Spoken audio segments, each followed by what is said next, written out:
In the beginning was the Word, and the Word was with God, and the Word was God. He was with God in the beginning. Through him all things were made. Without him nothing was made that has been made. In him was life, and the life was the light of all mankind. And the light shines in the darkness, and the darkness has not overcome it. There was a man sent from God whose name was John. He came as a witness to testify concerning to the light, so that through him all might believe. He himself was not the light. He came only as a witness to the light. The true light that gives light to everyone was coming into the world.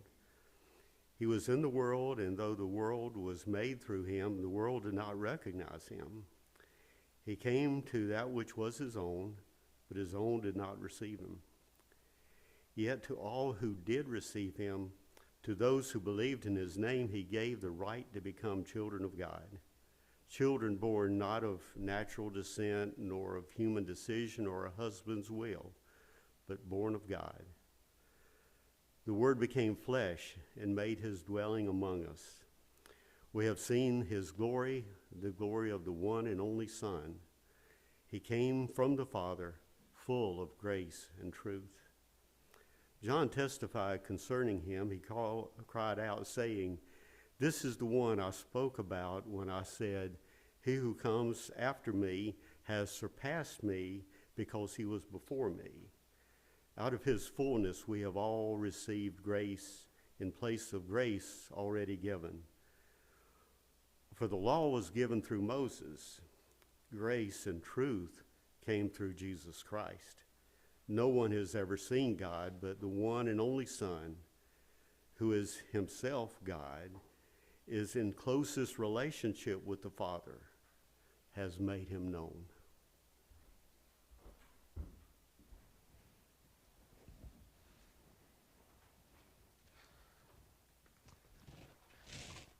Thank you, Will. Shalom, Havarim. Hello, friends. Hello.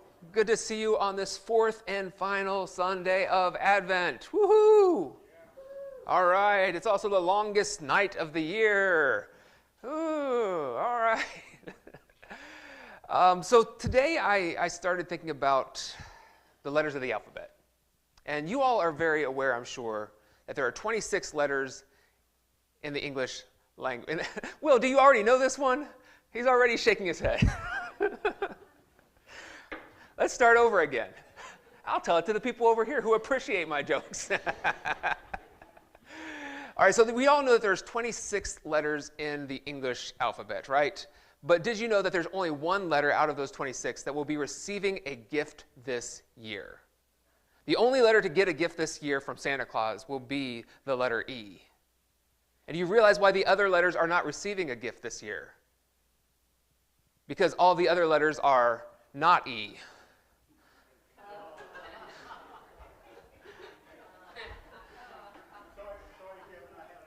Do you have a better one? No. Okay. You understood it? All right, you got there. All right, all the other letters were not E, and the rest of you were just amazed by that. All right, so we are here in the final days before Christmas, and a lot of people have some free time.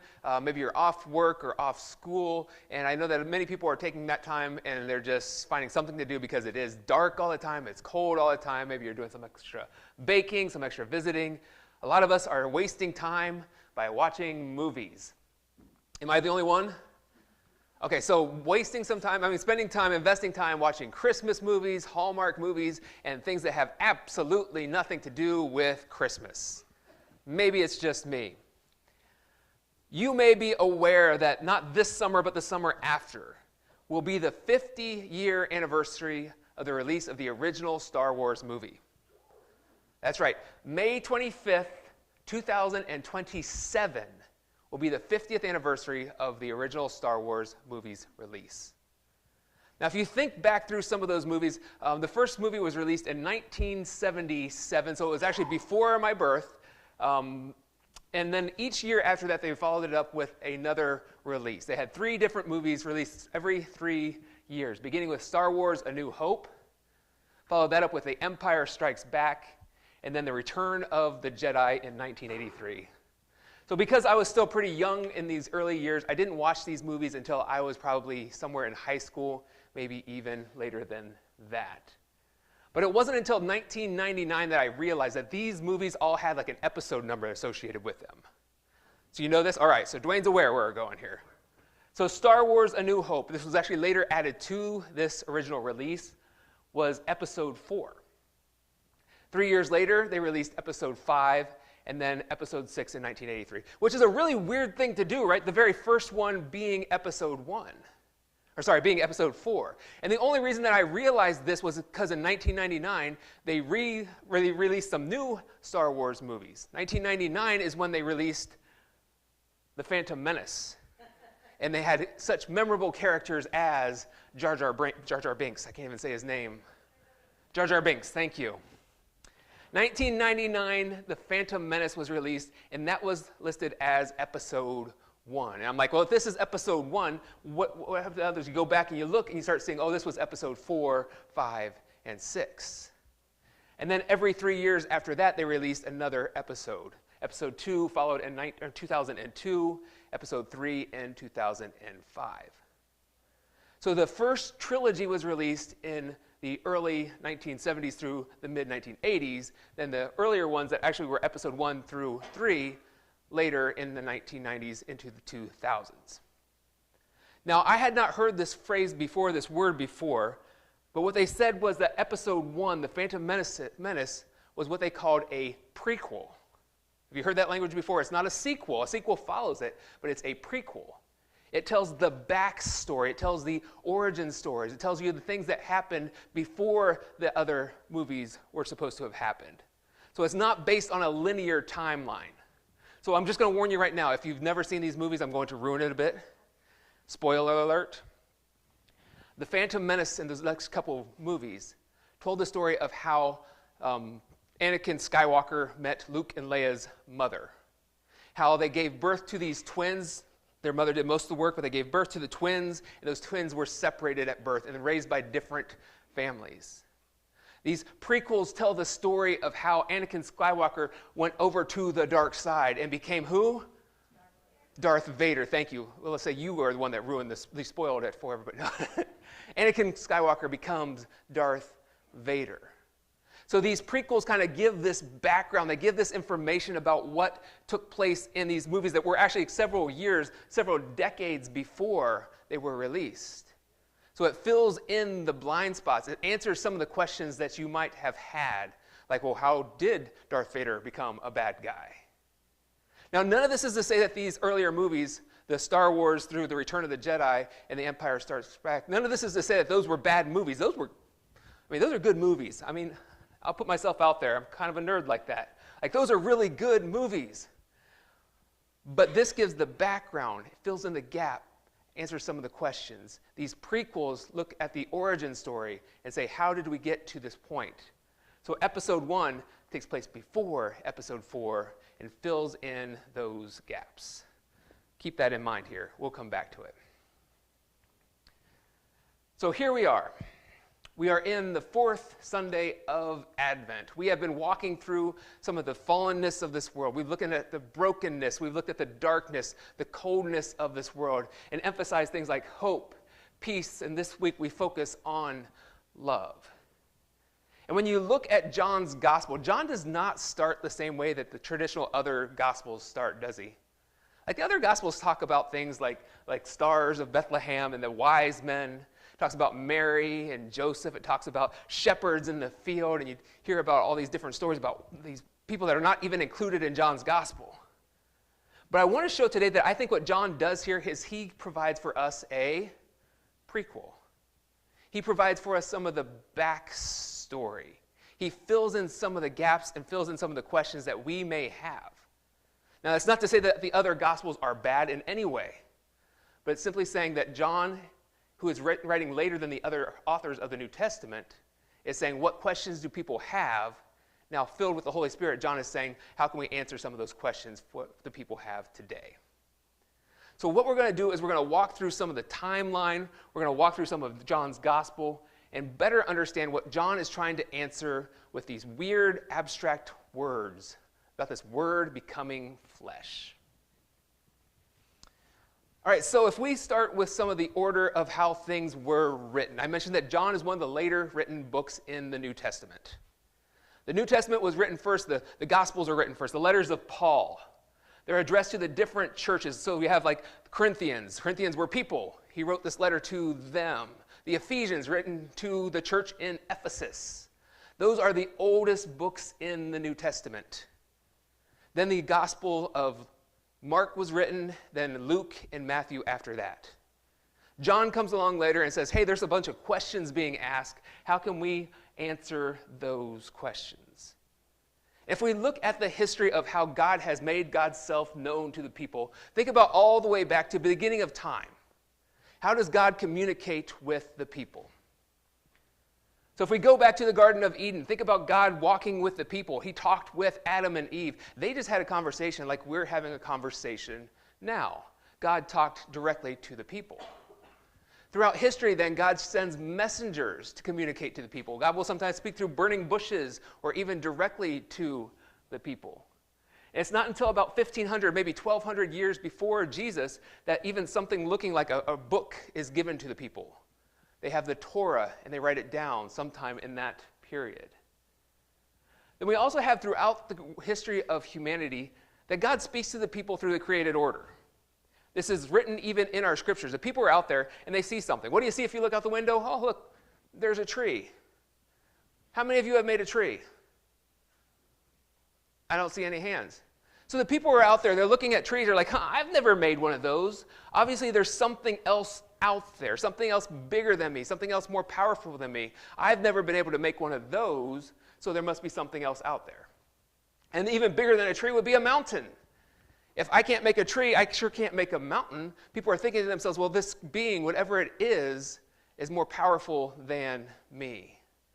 So they start to have these understandings of who God is, but it's not always that clear. They can start sharing stories about how God's worked among them, worked through their lives. And it's not until about 500 years BC that the prophets begin to speak. People like Isaiah and Jeremiah and Ezekiel. So all this time, they're gathering these bits and pieces about God. It's not always as clear to them as they want it to be, but they're always gathering more and more knowledge about who God is. Then we come to the New Testament, and there's more questions. This guy named Jesus comes into the world. And we find in the New Testament some very important things. We find in the Gospels things like Peter's confession of who Jesus was. Peter says, you are the Messiah, the Son of the living God. That's great. That's important.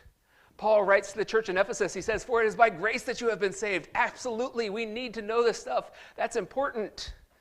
But you know what? When I start hearing those things, I have more questions. Like I begin to have more questions than I have answers. Am I the only one here? Like, well, if you are the Son of the living God, well, Jesus, when were you made? When were you created? Like, were you just born around the year 4 BC or somewhere in that time frame? Where were you, Jesus, before all of this? You just came into being at that point? And what about this grace thing? Did this grace thing exist before Jesus came into the world? So all of this isn't to say that this is bad. This is important.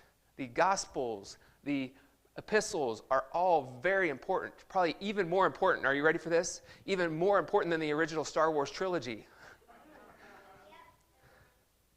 Call me a heretic if you want. I think this is more important.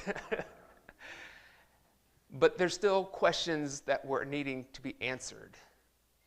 So John comes along and writing after all of these different forms of revelation have been out there, begins to answer some of those questions. And he's writing some very abstract stuff, some things that sound a little bit weird. John fills in the gaps and gives the backstory. He gives the prequel. And he starts in chapter 1, verse 1. You've heard this before. Will read it for us moments ago. John writes in this great big voice, I hear him saying it through his pen, in the beginning was the Word, and the Word was with God, and the Word was God. So every good Jewish boy and girl, every little Hebrew child, every grown Hebrew male and female, when they hear these words coming from John, they're going to think of something, aren't they? They're going to go back to an event, because John right here, he doesn't quote his sources, but guess what? This is not original to him. Where else would the Hebrew people have heard these words in the beginning? In the beginning. In the beginning of what, though? In the beginning of the Bible. You go to Genesis chapter 1, like literally page 1 starts off, in the beginning. So John starts to fill in some of those gaps. Well, what happened in creation? How did God form the world and make it? Well, we know that God created human beings by taking some Play-Doh and mashing it together and firing it in a kiln, right? No. It was paper mache. God created the birds of the air through paper mache, and then the fish of the, I don't even know how you make fish. They're slimy. So maybe you use slime. I don't know. Now, how does God create the heavens and the earth? He speaks it into existence. And when you speak, what do you use? You use words. Oh. John is saying that Jesus was there at the very beginning. In the beginning was the Word, and the Word was with God, and the Word was God. Now, John is not only writing to Hebrew people, he's also writing to a bunch of Greeks as well. This is, again, the latest gospel that was written. The message of Jesus had spread around that territory. It's not just for the Hebrew people, it's for the Greeks as well. And if you know ancient Greek philosophy, you can probably name a couple of Greek philosophers for me. Want to throw those out there? Socrates and Plato and Aristotle. Those three are usually the ones that come to our mind. I put you on the spot. I made eye contact with Leland. Sorry about that. So we think about these different scholars, these different philosophers. They were highly influential in this territory as well. And they had this thing, this theology called the divine logos theology. And logos is the Greek word that we translate as word. And the idea of the divine logos is this concept of the unmoved mover. If you read Aristotle, those are his exact words. He speaks of God as being the unmoved mover. And I mentioned that how there was this ancient way of looking out to the world and kind of using your deduction skills, using your rationality, using your logic, and saying, I have never created a tree. I've never created a mountain. There must be something bigger than me. Aristotle called God the unmoved mover. It's this original force that caused all other things to come into existence. He didn't call it God necessarily. He definitely didn't call it Jesus or Yahweh. But there was this unmoved mover that set all of the world into motion, this first causatory action. So in Greek philosophy, we have this divine logos, the unmoved mover. So what John seems to be saying here is, you have this concept of God as the one who created the heavens and the earth by speaking them into existence.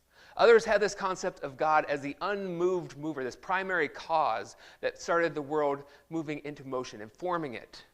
Well, let me tell you something about that God, using kind of the language of what Paul uses to the Corinthians, I think it is.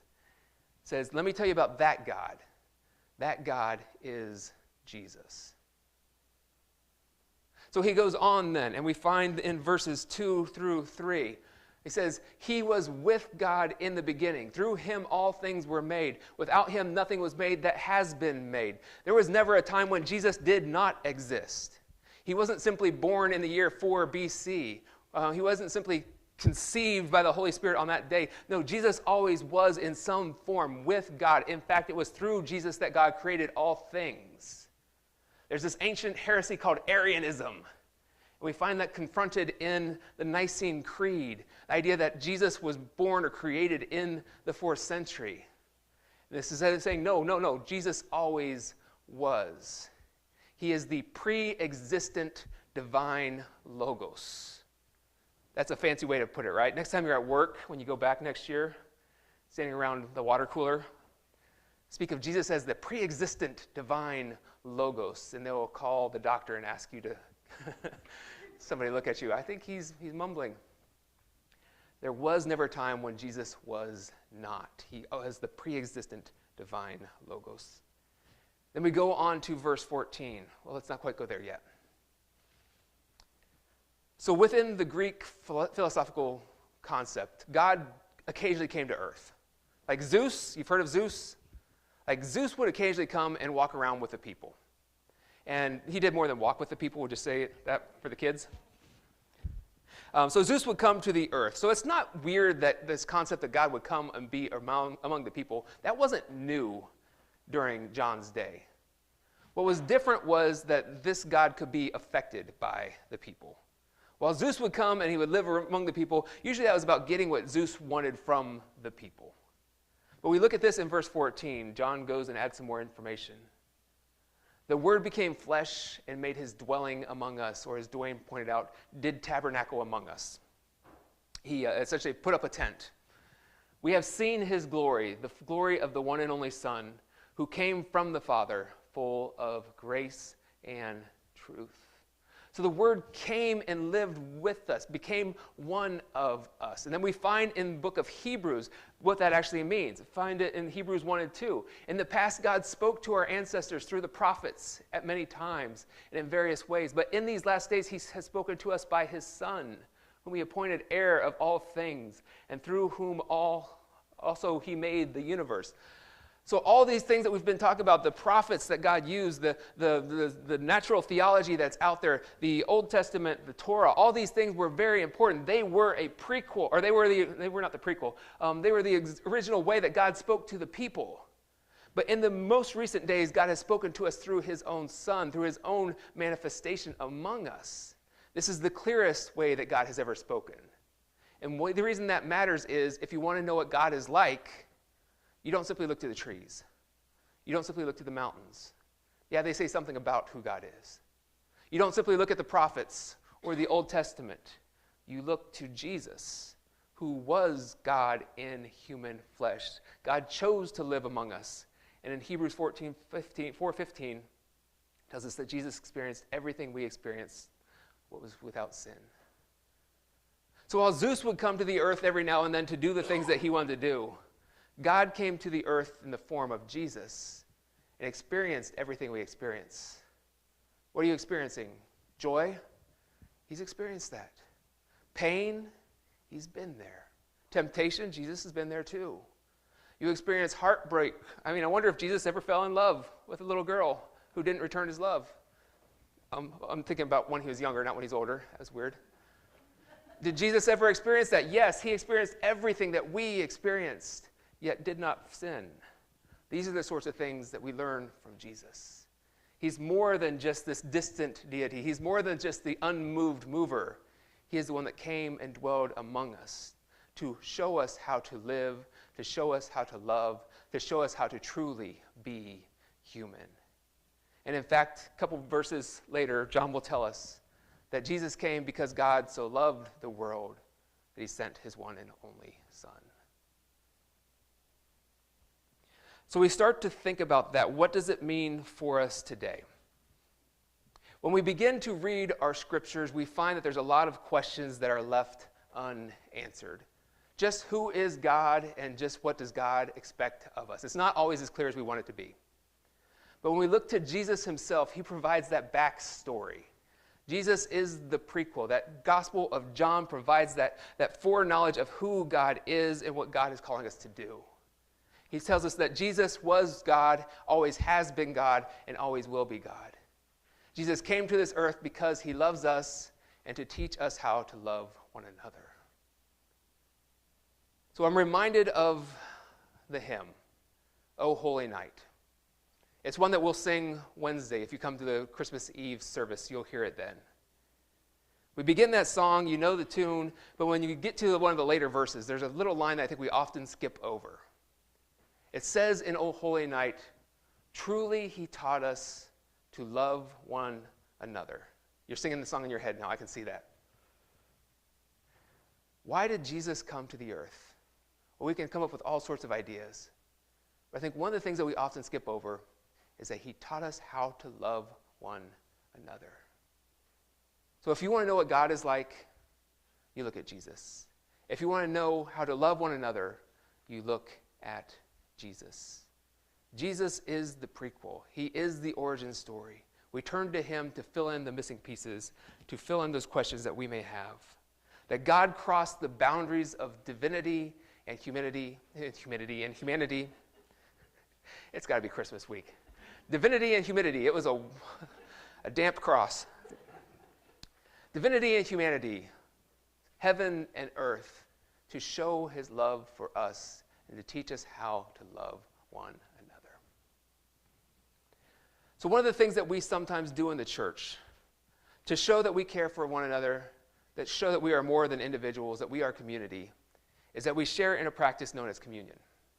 We share in the bread, we share in the cup. So today, even though it is Christmas and not Easter time, we're going to share in this act as well.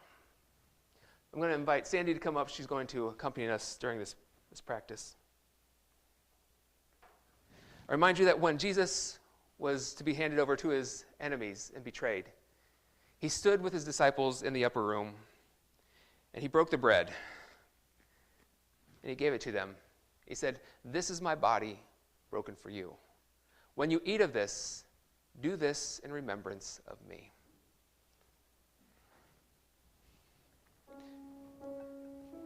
After the meal, he took a cup, and he blessed it. He said to his disciples, "This is the blood of the new covenant shed for you. When you drink of this cup, drink of it in remembrance of me."